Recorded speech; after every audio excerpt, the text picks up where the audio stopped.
ગયો હતો ત્યારે હું પડી ગયો હતો.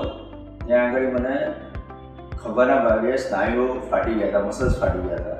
એનાથી હાથ ઊંચો બી નહોતો કરી શકતો અને સખત પેઇન રહેતું હતું.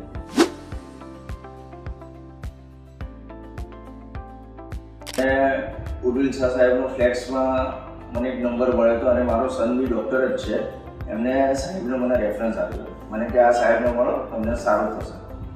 સાહેબે શરૂઆતમાં મને નોર્મલી હાથ થોડો ઘણો અદ્ધર થતો હતો, એટલે કે કશું હશે નહીં, એટલે મને એકાદ દિવસની દવા આપી, એકાદ વીકની.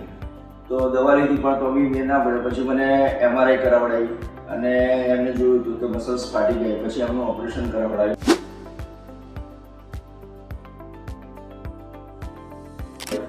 ઓપરેશનમાં ખૂબ જ મને હેલ્પ કરી એમને, કે મારે કેન્સર બી હતું, એટલે મારે કેન્સરના હિસાબે મને એનેસ્થેસિયા અમુક પ્રમાણમાં જ આપી શકાતું હતું. મારો સન બી જોડે જ હતો, પણ તો એમને સારી રીતે મને ટ્રીટ કરીને ચાલુ ઓપરેશન મારી જોડે વાતો કરે, કંઈ બી પેલું એ કરાવડાવે, એમ કરીને મારું ઓપરેશન કરાવડાવ્યું.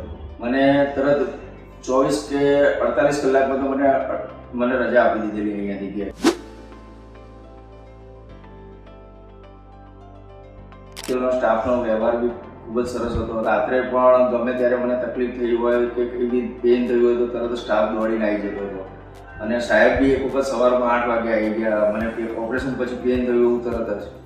એટલે સ્ટાફ અને ડૉક્ટર સાહેબનો ખૂબ જ સપોર્ટ હતો મારી સાથે.